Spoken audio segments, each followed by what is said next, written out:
Dubai में स्थित बुर्ज खलीफा इस दुनिया में इंसान की बनाई सबसे ऊंची इमारत है और ये इंजीनियरिंग के इतिहास की सबसे बड़ी उपलब्धियों में से एक है।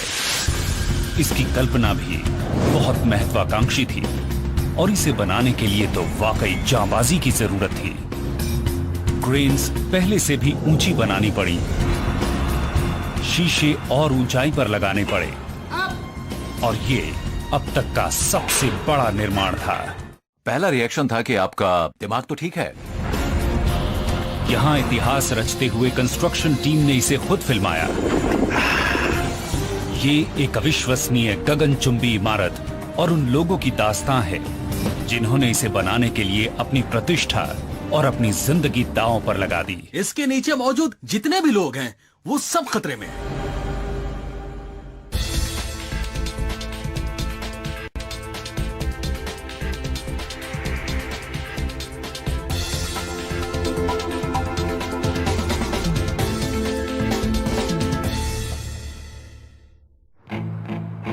मिडिल ईस्ट के दुबई शहर में एक आर्किटेक्चरल जायंट खड़ा है। 828 मीटर ऊंचा बुर्ज खलीफा दुनिया की सबसे ऊंची इमारत है। $1.5 अरब के इस टावर का उद्घाटन सन 2010 में हुआ और इस अवसर पर हुई आतिशबाजी को भी सबसे शानदार प्रदर्शनों में गिना जा सकता है। लेकिन जिस जमीन पर यह इमारत बनी है ये पहले बिल्कुल अलग दिखती थी। उद्घाटन से 6 साल पहले इसका निर्माण शुरू होने के समय ये सूखे झुलसे हुए उजाड़ रेगिस्तान जैसा इलाका था। फरवरी 2004 में टीम ने बुर्ज की साइट पर काम शुरू किया। इतनी बड़ी इमारत बनाने में रफ्तार बहुत मायने रखती है। टाइम ही पैसा है। इन इमारतों में इतना पैसा लगा हुआ है कि इन्हें जल्दी से जल्दी पूरा करके फायदा लेना जरूरी होता है। इस काम को समय पर पूरा करने की जिम्मेदारी कंस्ट्रक्शन मैनेजर डेविड ब्रैडफोर्ड पर थी। इस तरह का काम मिलने से मैं सचमुच बहुत खुश था। ये सपने के सच होने जैसा था। ये दुनिया की सबसे ऊंची इमारत है और कितने लोगों को ऐसा काम करने का मौका मिलता है। डेविड ने काम तो शुरू कर दिया था, लेकिन अभी तक आर्किटेक्ट्स इस टावर के जटिल डिजाइन को अंतिम रूप दे रहे थे। ऐसी इमारत को बनाने के लिए सब कुछ बहुत तेजी से करना होता है, इसलिए आप हर चीज के डिजाइन होने तक इंतजार नहीं कर सकते। नहीं तो आपको काम शुरू करने के लिए 3 साल तक ऑफिस में बैठे रहकर डिजाइन बनने की राह देखनी होगी। इस इमारत के काफी बड़े हिस्से का डिजाइन अभी बन ही रहा था और कंस्ट्रक्शन टीम ने निर्माण शुरू कर दिया। बुर्ज जैसे टावर को सबसे तेजी से रीइंफोर्स्ड कंक्रीट से जंप फॉर्मिंग प्रोसेस के जरिए ही बनाया जा सकता था। इस प्रक्रिया में टीम इसके बेस में सांचे बनाती है। इसमें स्टील रीइंफोर्समेंट बार्स घुसाकर कंक्रीट डाली जाती है। फिर कंक्रीट के सेट होने पर टीम सांचे को उठाकर अगले लेवल पर ले जाती है और यह प्रक्रिया फिर से दोहराई जाती है। इस तरीके से इस बिल्डिंग में हर हफ्ते एक नई मंजिल जुड़ने लगी। इस तरह का जंप फॉर्म सेट करने पर आप पहले रिबार डालकर उसके ऊपर कंक्रीट डालते हैं। लिक्विड कंक्रीट डालने के 12 घंटे बाद आप फॉर्म्स को वापस खींचते हैं और हाइड्रोलिक जंप फॉर्म सिस्टम को पहले डाले गए कंक्रीट के ऊपर चढ़ा दिया जाता है। यह अपने आप ही एक बार में 4 मीटर ऊपर आ जाता है।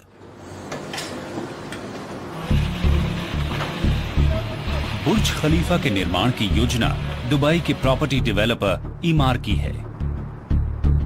ये इस शहर में दुनिया का सबसे ऊंचा टावर बनाकर इसके ग्लोबल फाइनेंशियल सेंटर वाले रसूख को और पुख्ता करना चाहते हैं।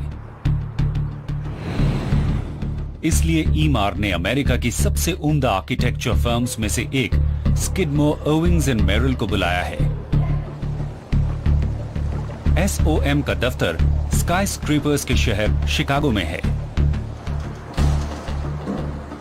इनके चीफ इंजीनियर बिल बेकर जानते हैं कि ज्यादा ऊंचा निर्माण किसी पुराने डिजाइन पर महज और मंजिलें जोड़ देने से मुमकिन नहीं होता। ज्यादा ऊंचाई की वजह से इंजीनियरिंग की अनोखी चुनौतियां सामने आती हैं। हम पहले सीएस टावर कहलाने वाले विलिस टावर की 90th मंजिल पर हैं। अगर हम बाहर शिकागो के स्काई लाइन पर नजर डालें तो ये स्काई स्क्रेपर टेक्नोलॉजी के सैम्पलर जैसा दिखाई देती है। यहां पे है एओन टावर, जिसे पहले कहते थे स्टैंडर्ड ऑयल बिल्डिंग, और ये सिंगल ट्यूब। हर बार पहले से ज्यादा ऊंची इमारत बनाने के लिए आर्किटेक्ट्स को नए स्ट्रक्चरल सिस्टम्स इजाद करने पड़ते हैं। वो जो आप देख रहे हैं वो सीएस टावर से पहले बना जॉन हैनकॉक टावर है, जिसको कि ब्रेस ट्यूब कहा जाता है। आप चारों तरफ डायगोनल ब्रेसिंग्स देख सकते हैं, जो कि कॉलम्स को एक साथ जोड़े रखते हैं ताकि ये एक ट्यूब की तरह काम करे।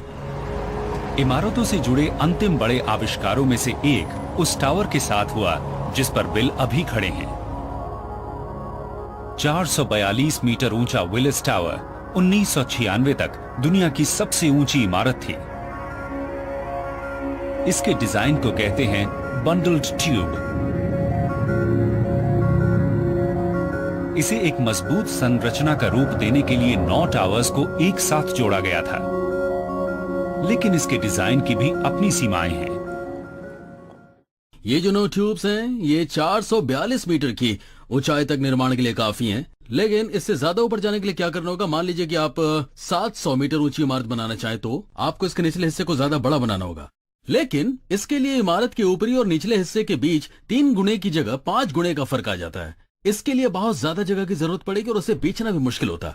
इससे भी अहम बात यह है कि काफी जगहें इमारत के बहुत भीतर होती और लोग बाहर देखना चाहते हैं, खिड़की से बाहर के नजारे देखना चाहते हैं, लेकिन भीतरी हिस्सों में रहने वाले लोग बाहर के नजारे से बहुत दूर होते, जिससे कि ये इमारत इस्तेमाल के बिल्कुल लायक नहीं रह जाती। ब्राइट इंटरनल स्पेसेस वाली ज्यादा ऊंची इमारत बनाने के लिए बिल और इनकी टीम ने एक नया स्ट्रक्चरल सिस्टम बनाया। बुर्ज खलीफा के लिए हमने बटरेस्ड कोर वाला स्ट्रक्चरल सिस्टम इस्तेमाल किया। इसका जो कोर है वो इमारत के बीचों बीच मौजूद एक सेंटर हेक्सागन होता है और इसका इस्तेमाल इमारत को मोड़ने वाली ताकत यानी टॉर्क को रोकने के लिए किया जाता है, लेकिन ये इतना चौड़ा नहीं होता कि ज्यादा ऊंचाई तक जा सके, इसलिए इसे बटरेस करने की जरूरत होती है। बटरेस असल में कोर से निकली हुई 3 विंग्स होती हैं, जिसमें कॉरिडोर्स तक जाने वाली दीवारें होती हैं। तो आप देख सकते हैं कि हर एक विंग से इस कोर को कैसे 3 तरफ से बटरेस किया गया है। मेरी जानकारी में पहले कहीं भी इस तरीके का इस्तेमाल नहीं हुआ है और ये एक दिलचस्प समस्या का अनोखा समाधान है। बटरेस्ड कोर कॉन्सेप्ट की वजह से इसके भीतरी हिस्सों में भरपूर नेचुरल लाइट रहती है। हमने एक उपाय ढूंढा जिससे हम इमारत को बहुत ऊंचा बनाने के साथ साथ उसे भीतर से रोशन और हवादार भी बना सकते हैं। आपको ऐसा लगेगा जैसे कि आप 160 मंजिल नहीं बल्कि 10 मंजिल की इमारत में हैं। एसओएम के डिजाइन में टावर का विशाल बेस स्टील और कंक्रीट के जबरदस्त वजन को संभालने में मदद करता था। फिर इमारत की ऊंचाई बढ़ने के साथ साथ ये बटरेसेस एक ऊपर उठते स्पाइरल में सिमटते जाते हैं। फिर रेगिस्तान की गर्मी और रोशनी को रिफ्लेक्ट करने के लिए इस टीम ने इस डिजाइन पर चमकदार मिरर्ड ग्लास की परत लगाई। अगर आप बुर्ज को किसी गाड़ी से कंपेयर करें तो आप इसे लैम्बोर्गिनी या फेरारी जैसा मान सकते हैं। इसमें परफॉर्मेंस ही सबसे अहम है और ये इमारत परफॉर्मेंस के सबसे ऊंचे स्तर पर है। इस क्वालिटी के लिए काफी कीमत चुकानी पड़ती है। इस बिल्डिंग की कॉस्ट को सीक्रेट रखा गया है। हमें इसके कुछ अनुमानों का पता चला है। हमारा अनुमान है कि इसे बनाने में तकरीबन $1.5 अरब खर्च हुए होंगे, लेकिन हमें कई जानकारियां उपलब्ध नहीं थीं और हो सकता है कि इसमें इससे भी ज्यादा पैसे लगे हों। अरबों डॉलर के इस डिजाइन को हकीकत में बदलना वाकई एक बहुत बड़ा काम होगा। निर्माण की सबसे बुनियादी चीजें भी बहुत मजबूत होनी चाहिए। कंक्रीट की मजबूती यहां बहुत अहम थी। हमने यहां ऐसा कंक्रीट बनाया जैसा कभी किसी ने नहीं बनाया था। टीम ने 25 अलग अलग चीजों को मिलाकर ऐसा कंक्रीट बनाया जो इमारत के ऊपरी हिस्से तक पंप होने तक लिक्विड रहे और उसके बाद बहुत तेजी से जम जाए। लेकिन 45 डिग्री सेल्सियस से भी ज्यादा गर्मी वाले शहर दुबई में इस खास मिक्स को जमाना भी एक बहुत बड़ी चुनौती है।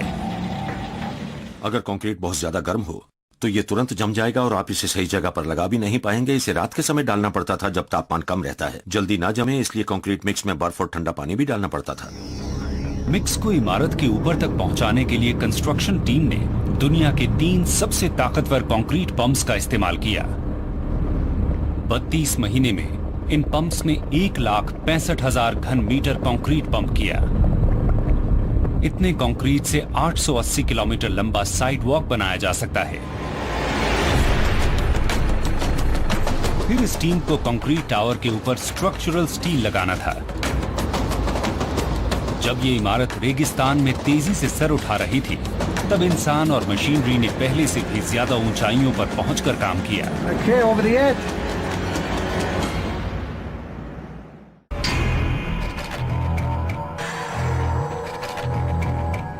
दुनिया के 100 सबसे ऊंचे स्काईस्क्रेपर्स में से 17 दुबई शहर में ही हैं। लेकिन अब इनके सामने एक और गगनचुंबी इमारत खड़ी होने वाली है। निर्माण का काम तेज हो गया और अब बुर्ज खलीफा में हर 3 दिन में एक मंजिल जुड़ने लगी। हमारा आइडिया ये है कि बिल्डिंग का काम खत्म करके इसे सौंपे जाने तक कभी भी कंस्ट्रक्शन को रोका ना जाए। इसके बाद ही हम चैन की सांस ले सकते हैं। एक ओर ये प्रक्रिया जारी थी, लेकिन दूसरी ओर एक बुनियादी दिक्कत को सुलझाना जरूरी था। आर्किटेक्ट्स ने अब तक इमारत की कुल ऊंचाई तय नहीं की थी। आमतौर पर छोटे मोटे बदलाव होते हैं, लेकिन इसमें बड़े बदलाव हुए। हमने इमारत की ऊंचाई तय करने से पहले ही इसके फाउंडेशन तैयार कर लिए थे। अब ये जल्दी से जल्दी तय करना जरूरी था। इन्हें ताइवान के 508 मीटर ऊंचे ताइपे 101 को पछाड़ना था। एसओएम का शुरुआती डिजाइन इससे महज 10 मीटर ऊंचा था। इसकी एक वजह यह थी कि हम अपनी क्षमता से ज्यादा बड़ी चीज बनाने का वादा नहीं करना चाहते थे। लेकिन जल्दी ही आर्किटेक्ट्स ने हिसाब लगाया कि ये इमारत इतनी मजबूत है कि इसे और 300 मीटर ऊंचा बनाया जा सकता है। हम इस इमारत को लगातार ऊंचा बनाते रहे और कुछ समय के लिए तो ये करीब 725 मीटर तक ऊंची हो गई थी। फिर कुछ दिनों के बाद ये 800 मीटर की हो गई और आखिरकार इसकी ऊंचाई 828 मीटर तक हो गई। पूरा होने पर बुर्ज जमीन से 828 मीटर ऊंचा होगा। लेकिन सवाल ये है कि क्या इसकी बुनियाद इतनी मजबूत है कि ये इसे संभाल सके? निर्माण के शुरू में इस जगह पर मौजूद जमीन की एनालिसिस से एक दिक्कत का पता चला। ये मेरे न्यूयॉर्क के काम जैसा नहीं था। वहां 4-5 मीटर की गहराई में बढ़िया ग्रेनाइट की परत मिल जाती है और उस पर आप नींव रख सकते हैं। ये जमीन की ऊपरी परत पर सिर्फ रेत है। ये 3-4 मीटर की गहराई तक है। फिर इसके नीचे कमजोर सैंडस्टोन्स और लाइमस्टोन्स हैं जो बुनियाद के लिए बिल्कुल भी सही नहीं है। लेकिन साइंस ने यह समस्या सुलझा दी। बुर्ज खलीफा का भविष्य और इसका जबरदस्त वजन एक वैज्ञानिक सिद्धांत पर टिका है जिसे कहते हैं फ्रिक्शन। असल में पाइल के 2 तरीके हैं। एक है एंड बेयरिंग पाइल्स जो मैंने न्यूयॉर्क में समझाया था। इसमें पाइल को सीधे सख्त चट्टान पर रखते हैं, वो उसका वजन झेल सकती है। लेकिन यहां हमने स्किन फ्रिक्शन पाइल्स का इस्तेमाल किया जिसमें टावर के वजन को पाइल का फ्रिक्शन यानी इसके दोनों बगलों के हिस्से झेल लेते हैं। बुर्ज की बुनियाद जमीन और हर पाइल की साइड्स के बीच बनी बेहद मजबूत ग्रिप पर टिकी है। टावर के नीचे टीम ने 50 मीटर की गहराई तक 192 पाइल्स को डाला है ताकि ये कंक्रीट की 3.7 मीटर की राफ्ट को सहारा दे सके। इस बुनियाद को 5 लाख टन से भी ज्यादा वजनी इमारत को संभालना है।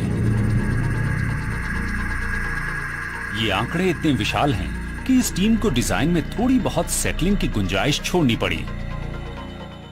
बिल्डिंग के सभी लाइव और डेड लोड्स का आंकलन करने के बाद हमें उम्मीद है कि इसकी बुनियाद लगभग 75 मिलीमीटर के आसपास सेटल होगी। लेकिन इसकी बुनियाद अपनी जगह पर टिकी रहनी चाहिए। बुनियाद का काम शुरू होने के 3 साल बाद इमारत का निर्माण 512 मीटर की ऊंचाई यानी 141वीं मंजिल तक पहुंच गया।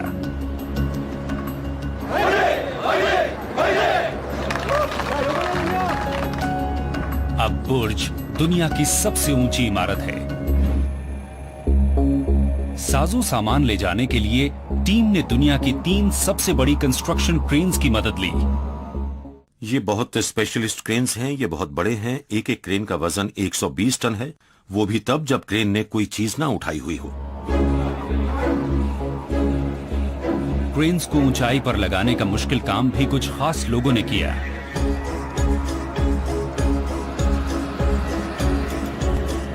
ये शरीफ और इनकी क्रेन रिगर्स की टीम है।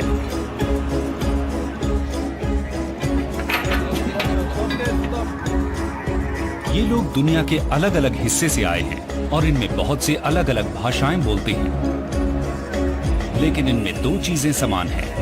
ये बिल्कुल नहीं घबराते और बहुत ऊंचाई पर भी सुकून से काम करते हैं।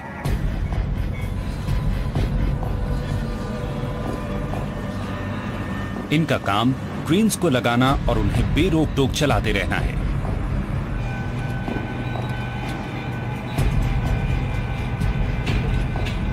इसमें कहीं कोई चूक नहीं होनी चाहिए। इनकी नजर हमेशा जमीन और इमारत के किनारे पर रहती थी। हैरानी की बात है कि ये लोग फिर भी आराम से काम कर रहे थे। इन क्रेन्स में एक बेहतरीन सेल्फ जैकिंग मैकेनिज्म है ताकि ये ऊपर उठती इमारत के साथ साथ बढ़ सके।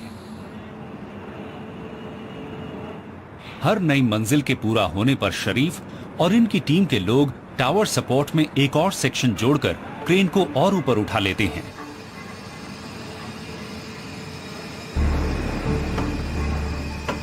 दुनिया के सबसे ऊंचे कंस्ट्रक्शन क्रेन को ऑपरेट करने के लिए बहुत सधे हुए हाथों की जरूरत होती है।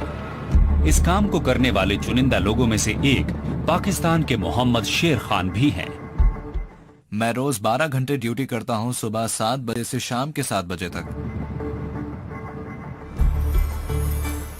यहाँ लोग ये कहने लगे थे कि क्रेन ऑपरेटर केबिन में ही रहता है, लेकिन मेरे ख्याल से केबिन बहुत छोटे हैं और आरामदेह नहीं है। हवा में 700 मीटर की ऊंचाई पर मोहम्मद का crane cab Empire State Building से भी लगभग 2 गुनी ऊंचाई पर है। मुझे ऊंचाई पसंद है, काम करने के लिए ये अच्छी जगह है। इससे भी ऊपर जाना पड़े तो कोई दिक्कत नहीं, चाहे ऊंचाई कितनी भी क्यों ना हो, इंशाल्लाह कर लूंगा। बुर्ज की ऊंचाई ऐसे आसमान को छू रही है जिसे आज तक किसी इमारत ने नहीं छुआ है। लेकिन एक जबरदस्त ताकत यहाँ एक बड़ा खतरा बनती जा रही है। सबसे पहली और बुनियादी बात यह है कि आपको लॉज ऑफ नेचर यानी कि ग्रेविटी, हवा और सूरज का ख्याल रखना होता है। और बहुत ऊंची इमारत में इनमें से सबसे खतरनाक और अनिश्चित किस्म की ताकत है हवा। इतनी ऊंचाई पर सबसे अहम लोड असल में विंड लोड है। यह इमारत और क्लैडिंग वगैरह का डेड लोड नहीं है, ना ही इमारत में मौजूद लोगों का वजन यानी लाइव लोड है जो बहुत ही कम होता है, बल्कि ये असल में विंड लोड है। हवा के झोंके एक तरफ से टावर से टकराते हैं और ये टावर को झुकाने और गिराने की कोशिश करते हैं। ये समस्या सबसे अच्छी तरह से बॉस्टन के जॉन हैनकॉक टावर में नजर आती है। स्टील और ग्लास से बना मास्टरपीस हैनकॉक 240 मीटर ऊंचा है और इसे 1970 के दशक में बनाया गया था। लेकिन जल्दी ही इसमें कुछ गंभीर समस्याएं नजर आने लगी।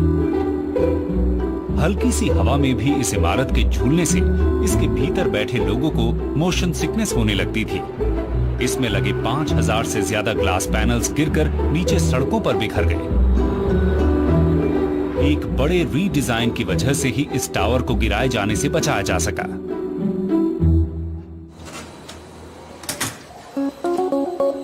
बुर्ज की यह हालत न हो, इसके लिए टीम ने एक विंड टनल में इस बिल्डिंग का परीक्षण किया। पीटर अर्वन दुनिया के सबसे अच्छे विंड इंजीनियर्स में से एक हैं। ये उन अलग अलग बिल्डिंग्स के मॉडल्स हैं जिनका हम पहले परीक्षण कर चुके हैं। इस मॉडल से ये पता चलता है कि आजकल आर्किटेक्ट्स कितने असामान्य आकार की इमारतें बना रहे हैं। ये इमारत चीन में बन रही है। जब हम विंड इंजीनियरिंग प्रोजेक्ट में शामिल होते हैं तो हमें 2 पहलुओं का ध्यान रखना होता है। सबसे पहले तो हमें ये जानना होता है कि जिस जगह पर इमारत बनने वाली है वहां हवा कैसी रहती है। फिर हमें यह भी जानना होता है कि बिल्डिंग पर हवा का क्या असर पड़ेगा। पीटर और इनकी टीम ने हिसाब लगाया कि बुर्ज को 240 किलोमीटर प्रति घंटा तक की रफ्तार वाली हवाओं का सामना करना पड़ सकता है, लेकिन अपनी ज्यादा ऊंचाई की वजह से इस टावर में एक और खतरा था। इमारतें जितनी ऊंची और छरहरी होती जाती हैं, उन पर हवा की एक खासियत यानी वॉर्टेक्स शेडिंग का खतरा बढ़ जाता है। ये एक ऊंची इमारत का मॉडल है और हवा यहां से बह रही है। इस तरह की इमारत में होता यह है कि हवा के जोर से सामने के किनारे उखड़ने लगते हैं। पहले ये एक तरफ से होता है और फिर दूसरी तरफ से। ये घूमती हुई हवाएं स्काई स्क्रेपर के दोनों तरफ से चिपककर गुजरने लगती हैं और आखिरकार इमारत बहुत तेजी से इधर उधर हिलने लगती है। पीटर और इनकी टीम के लोगों को यह सुनिश्चित करना है कि हवा की यह खासियत बुर्ज को नुकसान न पहुंचाए। विंड टनल टेस्ट के नतीजों की वजह से 3 एरोडायनेमिक सुधार किए गए हैं। इनमें से एक था आउटर बटर सेज के कोनों को सॉफ्ट करके आकार को बेहतर बनाना। दूसरा उपाय था ज्यादा ऊंचाई पर टावर की चौड़ाई में कमी लाना। तीसरा सुधार ये था कि इस इलाके में हवा की मौजूदा दिशाओं के हिसाब से पूरे टावर की दिशा में फेरबदल किया गया। इससे आखिरकार एक बहुत स्थिर इमारत तैयार हुई और इसका आकार इसे वॉर्टेक्स शेडिंग से बचाता है। आप कह सकते हैं कि यह आकार हवा को कंफ्यूज कर देता है और ये इस तरह के तेज क्रॉसविंड फोर्सेज नहीं बना पाती जो दूसरी इमारतों को प्रभावित करती हैं। बुर्ज में दुबई की सबसे तेज हवाओं से निपटने के उपाय हैं। निर्माण स्थल पर सुपर स्ट्रक्चर तेजी से ऊपर उठ रहा है। एक बार पूरा होने पर बुर्ज खलीफा में 900 अपार्टमेंट्स, 160 कमरों का एक होटल और दफ्तरों की 37 मंजिलें होंगी। ये इमारत लगभग 36 मेगावाट बिजली का इस्तेमाल करेगी, जो 20,000 लोगों के शहर को रोशन करने के लिए काफी है। बिजली न होने की स्थिति पर 5 बड़े बड़े जनरेटर्स इसे बैकअप इलेक्ट्रिसिटी देंगे। लेकिन सबसे पहले इन मशीन्स को इनकी जगह तो लगाया जाए। क्रिसमस में तो अभी 3 दिन बाकी है और देखिए सेंटा हमारे लिए क्या लाया है। एक 22 टन का जनरेटर है ये और इसे 5 है। आराम से, बिल्कुल संभल के अपने काम को करो। कितना है? इसे 22 होना चाहिए। कहीं किसी ने बहुत बड़ी गलती कर दी है। हर जनरेटर का वजन 22 टन होना चाहिए। ये 26 टन क्यों है? जी मुझे पता नहीं है। तुम तो कमाल आदमी हो। हाँ कमाल हो तुम जी। यहाँ हर चीज 25 टन से कम की होनी चाहिए। स्प्रेडर बीम 25 टन तक ही वजन उठा सकती है। ये सारे स्लिंग्स 6-6 टन के हैं, यानी कुल 24 टन, और हम इनसे 26 टन वजन उठाने की कोशिश कर रहे हैं। इसलिए इसके नीचे मौजूद जितने भी लोग हैं वो सबके सब खतरे में हैं। ऐसा क्यों हो रहा है? मेरे लोगों को खतरे में क्यों डाला जा रहा है? जी हाँ, जी हाँ, ये 26 टन का है। ये जनरेटर सीमा से 4 टन ज्यादा वजनदार है और इसे उठाते समय चेन्स कभी भी टूट सकती हैं। इसे नीचे रखो। ये चीजें सटीक साइंस नहीं है, ये तजुर्बा है और मैं खतरे में नहीं डाल सकता अपने लोगों को और अपनी मशीनों को। इतने बड़े पैमाने पर निर्माण में सुरक्षा सबसे अहम चीज है। इस टीम को इन जनरेटर्स को इमारत के भीतर ले जाने से पहले लिफ्टिंग गियर को और मजबूत करना होगा। काम आगे बढ़ने के साथ ही सब कुछ समय पर पूरा करने की जिम्मेदारी से डेविड ब्रैडफोर्ड पर असर पड़ने लगा है। मैंने सबसे अच्छी तरह काम करने के लिए अपनी तरफ से कोई कसर नहीं छोड़ी और इसका असर मेरी फैमिली लाइफ पर पड़ रहा है। मेरी बीवी ने शिकायत तो नहीं की है, लेकिन मैं उससे काफी समय से मिला नहीं हूं। मैं घर पहुंचता हूं तो वो सो रही होती है और सुबह मैं उसके उठने से पहले निकल आता हूं। लेकिन अभी ये काम और मुश्किल होने वाला है। इस तरह की इमारत में आप ज्यादा गलतियां नहीं कर सकते। यही बुनियादी बात है। एक गलती करेंगे तो बिल्डिंग का काम रुक जाएगा। इससे हर किसी की लागत काफी बढ़ जाएगी। कॉन्ट्रैक्टर्स के ये सारे प्लांट और साजो सामान खामोश पड़े रहेंगे। हजारों मजदूर काम नहीं कर पाएंगे। आप यहाँ गलतियां करने का जोखिम नहीं ले सकते। हर चीज को डबल चेक करना होता है। पूरी इमारत में हर चीज को लगभग सटीक होना चाहिए। और सुपर स्ट्रक्चर के लगभग तैयार हो जाने के बाद भी एक चीज मुकम्मल नहीं है। इमारत के ज्यादातर हिस्से पर अब तक ग्लास पैनल्स लग जाने चाहिए थे, लेकिन ये अब तक नजर नहीं आ रहे हैं।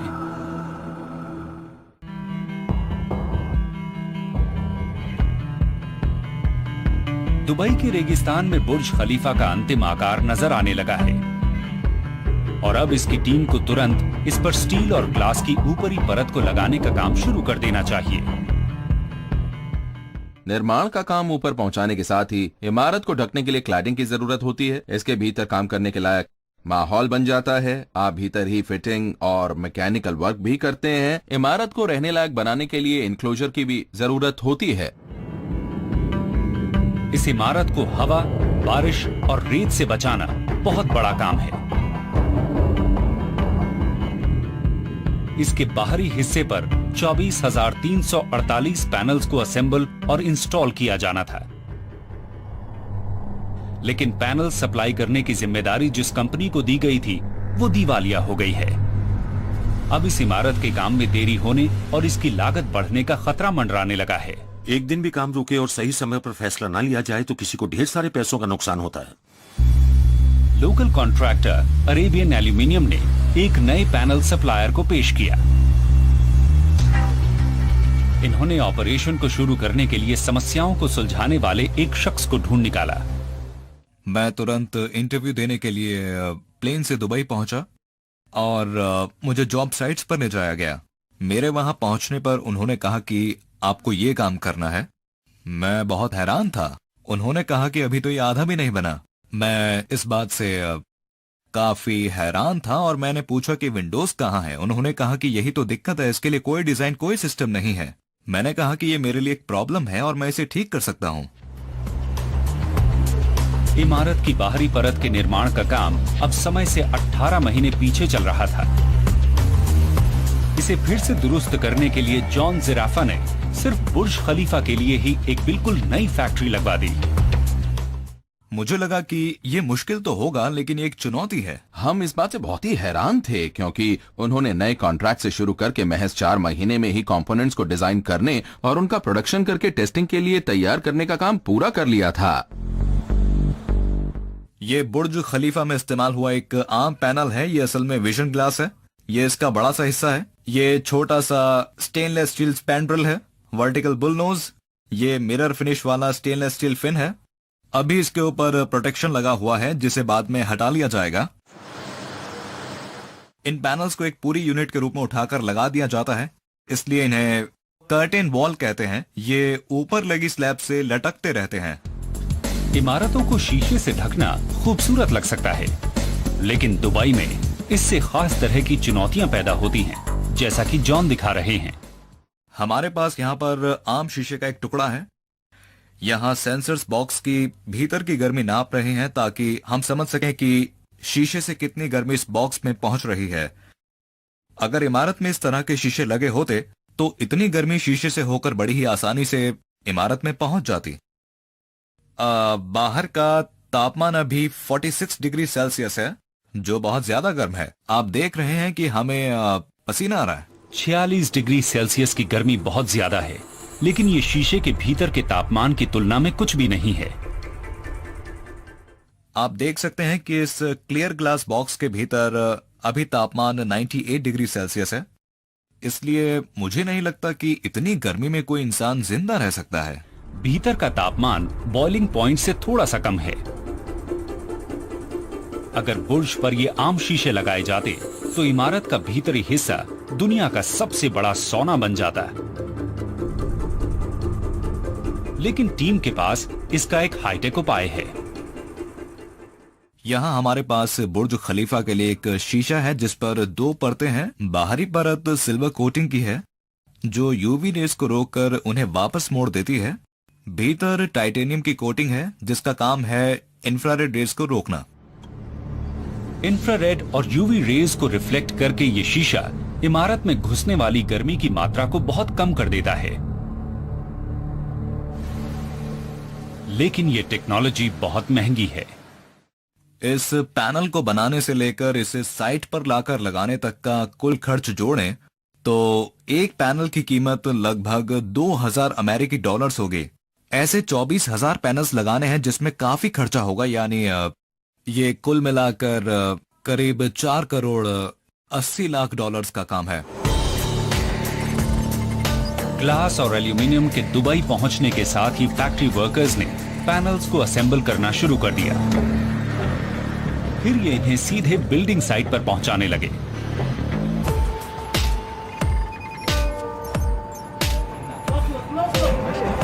इन पैनल्स की लंबाई 6.4 मीटर तक है और वजन 750 किलोग्राम तक।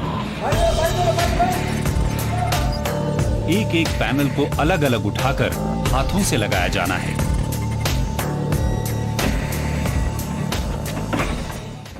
ये बहुत खतरनाक है। आप कल्पना कर सकते हैं कि ये पैनल्स काफी बड़े हैं। हवा का झोंका लगते ही ये बड़ी सी सेल बन जाते हैं और फिर इन्हें काबू करना मुश्किल होता है। ये पैनल उड़ता हुआ बिल्डिंग के भीतर जा सकता है, इसका शीशा टूट सकता है और नीचे बिखर सकता है। इससे किसी को भी बहुत गहरा जख्म हो सकता है। ये काफी खतरनाक है।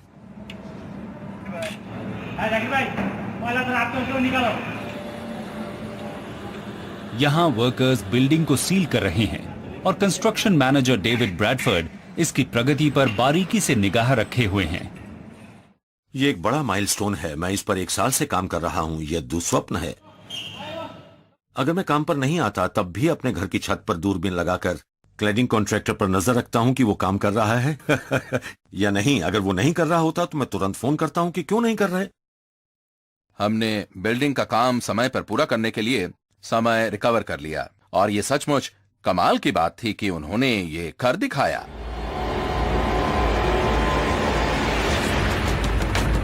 कर्टन वॉल आखिरकार तैयार हो गई है। बुनियाद का काम शुरू होने के 5 साल बाद अब बुर्ज बहुत तेजी से पूरी तरह तैयार होने की ओर बढ़ रहा है। इमारत में बाहर की ओर इसकी एक खास पहचान आकार ले रही है। ये दुनिया की सबसे ऊंची एक्सटर्नल बैल्कनीज हैं। ये क्लाइंट की राय थी और मुझे सबसे पहले तो यही ख्याल आया कि इसमें बहुत प्रॉब्लम होने वाली है। मेन कंट्रोल रूम की तरफ हम जा रहे हैं। विंड इंजीनियर पीटर अर्विंग के पास इस समस्या को दिखलाने का एक सरल तरीका है। ये इसके लिए यूनिवर्सिटी ऑफ ऑन्टेरियो में एक आधुनिक विंड टनल का इस्तेमाल कर रहे हैं, जिसे इंजीनियर जॉन कोमार चलाते हैं। देखिए, हवा इस तरफ से आ रही है और इस नोजल से ये बिल्कुल यूनिफॉर्म तरीके से सिकुड़कर इस कॉर्नर नंबर 1 में पहुंच रही है। बिल्कुल, हम ये देखना चाहते हैं कि इंसान पर हवा का क्या असर पड़ता है। शायद उन्हें बांध कर ही हम सुरक्षित रख पाएंगे। हम उन्हें बांध कर रखेंगे और जमीन पर भी फंसाए रखेंगे ताकि वो उड़ ना जाए। दुबई में बुर्ज खलीफा को 240 किलोमीटर प्रति घंटा तक की तेज हवाओं का सामना करना पड़ सकता है और इस प्रदर्शन से पता चलेगा कि अगर कोई आम इंसान खुली बालकनी में खड़ा हो तो उस पर इस तेज हवा का क्या असर पड़ेगा। अब हम हवा चालू कर रहे हैं साइमन। ये 70 मील प्रति घंटे तक की होगी, इसलिए तैयार हो जाओ।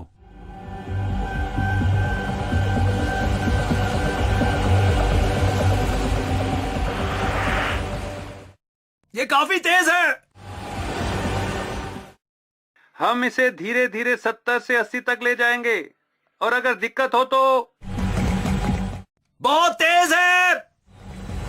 130 किलोमीटर प्रति घंटा तक की रफ्तार कैटेगरी 1 हरिकेन के बराबर है। मैं अपनी बॉडी को कंट्रोल में नहीं रख पा रहा हूँ। क्या आप 1 या 2 कदम आगे बढ़ाने की कोशिश करेंगे? नहीं कर पा रहा हूँ। ओके, थैंक यू, काफी है। मैं इतनी तेज हवा में 120 मंजिल ऊंची बिल्डिंग की बालकनी में बिल्कुल नहीं रहना चाहूंगा।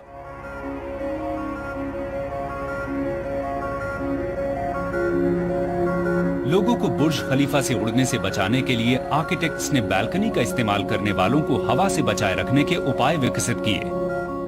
हमने ये ग्लेज्ड बैलस्ट्रेड्स बनाए जो हवा को सीधे बालकनी टेरेस के पास नहीं जाने देते। हमने ये आर्किटेक्चरल डिवाइडर्स भी बनाए जो हवा को बैलस्ट्रेड्स के ऊपर नहीं आने देते और टेरेस की सतह पर तेजी से गुजरने नहीं देते। हमने ये ट्रेलिसेस भी बनाए जो डाउन ड्राफ्ट के दबाव को हर टेरेस के ऊपर पड़ने से बहुत अच्छे तरीके से रोकते हैं। लेकिन भीतर सबसे कमाल के उपाय हैं। देखिए, हर फसाड पर टेरेस के पास विंड अलार्म्स लगे हुए हैं। इसलिए अगर टेरेस पर हवा की रफ्तार इतनी तेज हो जाए कि इंसान के लिए खतरा हो तो फिर अलार्म बजने लगता है ताकि वो उस वक्त टेरेस का इस्तेमाल न करें। इस बीच और ऊपर बिल्डिंग अभी अपनी अंतिम ऊंचाई तक नहीं पहुंच पाई है। कंस्ट्रक्शन टीम को इसके सबसे ऊपर इंजीनियरिंग की सबसे अनोखी चीजों में से एक को लगाने की कोशिश करनी है। ये 136 मीटर ऊंचा स्टील पाइप है जिसका वजन 350 टन है और चोटी पर इसकी चौड़ाई महज 1.2 मीटर है। हमारे लिए ये स्पायर इस बिल्डिंग का अंतिम छोर था। आखिर इस टेपरिंग टावर को हम कैसे खत्म करते? अगर हम इसे अचानक किसी मंजिल पर खत्म कर देते तो ये ऊपर से अधूरा लगता, इसलिए हमें लगा कि इसे आसमान तक पहुंचा देना चाहिए। लेकिन एक बहुत बड़ी दिक्कत है, स्पायर को उठाकर इमारत के ऊपर कैसे रखा जाए?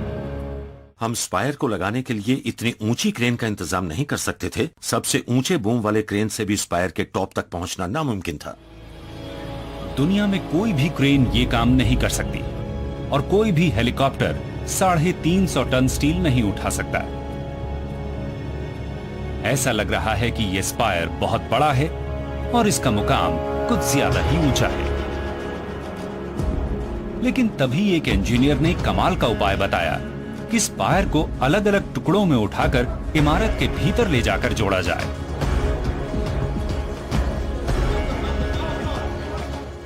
इस स्पायर को बेसिकली इमारत के शाफ्ट के भीतर बनाया गया था और फिर स्ट्रैंड जैक्स का इस्तेमाल करके इसे इमारत की चोटी से ऊपर निकाल दिया गया। सभी प्रमुख आर्किटेक्ट्स और इंजीनियर्स इस स्पायर को अपनी अंतिम पोजीशन पर लगते हुए देखने के लिए जमा हैं। स्पायर के फाइनल जैकिंग के लिए हम यहां पर आए हैं जिससे ये टॉप पर पहुंचने वाला है।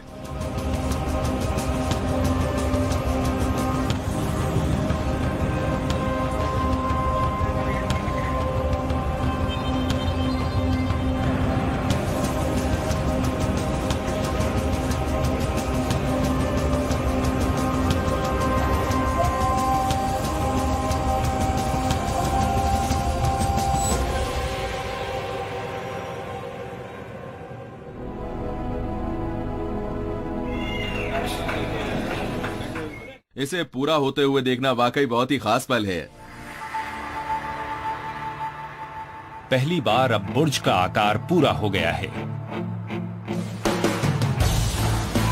अब ये टीम इस पर फिनिशिंग टच का काम शुरू कर सकती है। ये इमारत दुनिया में सिर्फ सबसे ऊंची ही नहीं है, इसे सबसे अच्छा भी बनना है। और ये सुनिश्चित करने के लिए कुछ साहसी लोग असाधारण ऊंचाइयों पर जाने वाले हैं।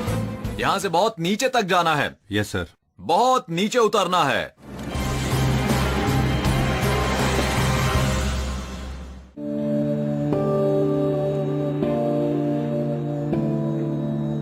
इस कमाल के टीम वर्क के बाद आखिरकार वर्कर्स बुर्ज खलीफा पर अंतिम कर्टन वॉल पैनल्स लगा रहे हैं। इस काम में प्लानिंग बहुत ही अहम है। हमने पूरे काम को एक एक मिलीमीटर और एक एक सेकंड तक प्लान किया था।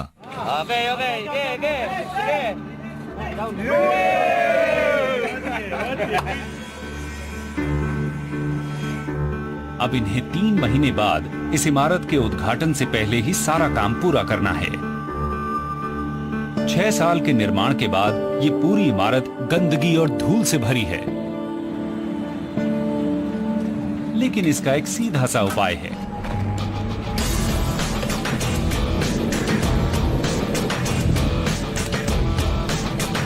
विंडो क्लीनर्स की टीम अपने हाथों और रस्सियों की मदद से पूरे फसाड को पॉलिश करेगी।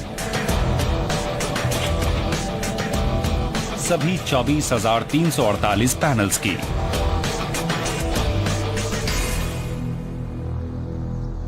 $800 मीटर ऊपर अभी एक काम और बाकी है। अंधेरा होने पर यह पूरी इमारत हजारों डेकोरेटिव लाइट से जगमगाएगी।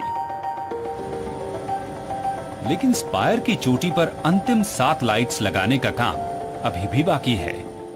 इस काम में हमें स्पायर में 7 होल्स बनाने थे। अगर मुझसे पूछा जाता तो मैं यही कहता कि अगर 2000 लाइट्स में से साथ ना भी लगे तो कोई फर्क नहीं पड़ता। जमीन से देखने पर आपको पता भी नहीं चलेगा, लेकिन इमार ने बहुत ऊंचे लक्ष्य निर्धारित किए थे। वो कोई कमी नहीं छोड़ना चाहते थे। कंस्ट्रक्शन टीम को काम खत्म करने का तरीका ढूंढना ही होगा। अब स्कैफोल्ड को वहां तक नहीं ले जा सकते थे और ना ही क्रेन उतनी ऊंचाई तक जा सकती थी। लेकिन रोप एक्सेस एक्सपर्ट मिक फ्लैहटी के पास एक उपाय है। मेरा पहला रिएक्शन यह था कि आपका दिमाग तो ठीक है, इस काम को भला रस्सी से लटक कर कैसे किया जा सकता है? मिक ने इस काम की अगुवाई के लिए एक अच्छी तरह ट्रेन्ड सुपरवाइजर को काम पर रखा है। वो एक ऐप सीलर था। उस शख्स ने कई साल तक रोप एक्सेस इंडस्ट्री में काम किया था। लेकिन काम शुरू करने से पहले ही एक आफत आ गई। इतनी ज्यादा ऊंचाई आप पर अपना असर जरूर डालती है। आप अपनी हद से परे होते हैं। स्पायर की ओर जाते समय मैं उसकी आंखों में फिक्र देख रहा था। वो सफेद पड़ गया था। वो रुक गया और उसने कहा कि आई एम सॉरी। मैंने पूछा क्या हुआ? उसने कहा कि मैं अपनी जान जोखिम में नहीं डालना चाहता, मैं ये काम नहीं कर सकता। अब किसी और को ढूंढने का वक्त नहीं है, इसलिए बस एक ही उपाय है। मिक को खुद अगुवाई करनी होगी। ये इंसान की कल्पना में सबसे मुश्किल हालात में एक बेहद खतरनाक काम है। मेरे लिए दुबई की गर्मी और वहां का माहौल परेशानी का कारण बन गया था। यह बहुत ही मुश्किल हालात में एक हैवी कंस्ट्रक्शन जॉब था। वहां किसी टीवी क्रू का जाना बहुत मुश्किल और खतरनाक था, लेकिन मिक ने इसे खुद फिल्माया। पहले स्पायर के भीतर इस टीम ने 55 मिलीमीटर मोटी स्टील में 7 सुराख बनाए।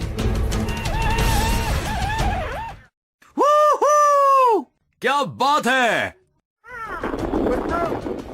बहुत बढ़िया काम किया हेक्टर। बहुत बढ़िया काम किया तुमने हेक्टर।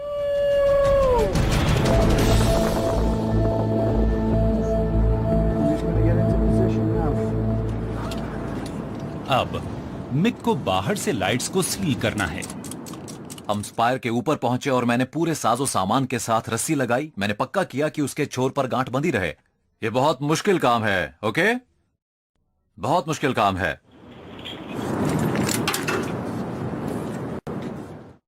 आप सब तैयार हैं? Yes sir, all okay, all right. Okay, मैं शुरू करता हूं। यहां से बहुत नीचे उतरना है, बहुत नीचे जाना है।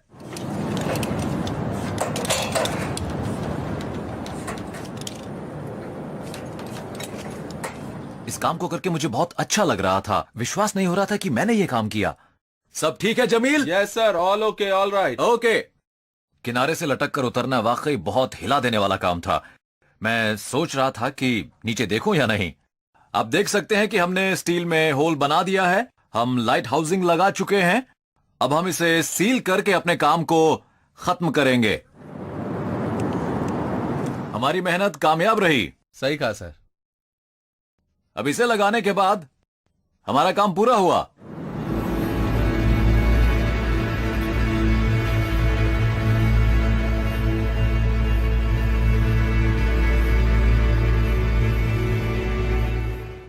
ये लोग वाकई स्टील के बने हैं। मैंने सही कहा ना? हाँ। मैं आप लोगों के काम की दिल से तारीफ कर रहा हूं।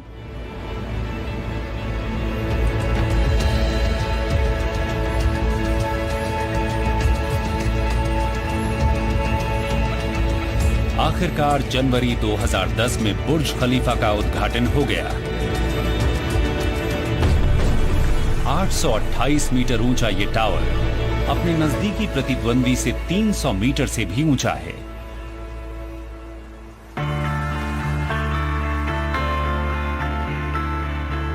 इसे बनाने में 10,000 लोगों का सामूहिक प्रयास लगा।